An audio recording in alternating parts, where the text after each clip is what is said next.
તળાજા પંથકમાં ખનન માફિયાઓ દિવસ રાત ધરતીને ખોદી રહ્યા છે। હાઈવે ઉપર દિવસ રાત પૂરપાટ ઝડપે બેખોફ રીતે વાહનો જોવા મળે છે, છતાંય તંત્ર મુખ પ્રક્ષેપ હોય તેવું લોકોને લાગી રહ્યું છે। તેવો માહોલ વચ્ચે રાત્રિથી તળાજા મામલતદાર ટીમે સાથે આખી રાત અને દિવસે પણ રેતી વહન કરતા 3 ડમ્પર કબજે લીધા હતા। ત્રણેય ડમ્પરની કિંમત ₹80 લાખ આંકીને પોલીસને સોંપવામાં આવ્યા હતા।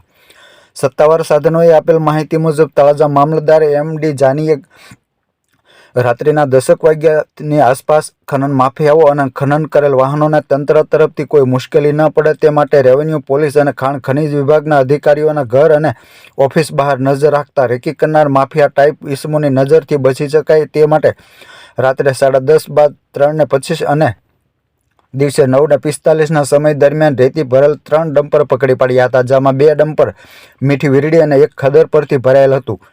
ડમ્પર જયુભા મહુભા ગોહિલ રહે વાટલિયા, બીજું ડમ્પર ભાલિયા વિપુલભાઈ ભલાભાઈ રહે ખદર પર અને ત્રીજું ડમ્પર યુવરાજસિંહ રણજીતસિંહ ગોહિલ રહે ત્રાપજના કબજે લીધા હતા। આ ત્રણેય ડમ્પરનો વજન કરી ખાણ ખનીજ વિભાગને અહેવાલ મોકલવામાં આવ્યો હતો અને આ કામગીરીમાં 80 લાખ જેટલો મુદ્દામાલ તંત્ર દ્વારા કબજે લઈ અને આગળની કાર્યવાહી હાથ ધરવામાં આવી છે।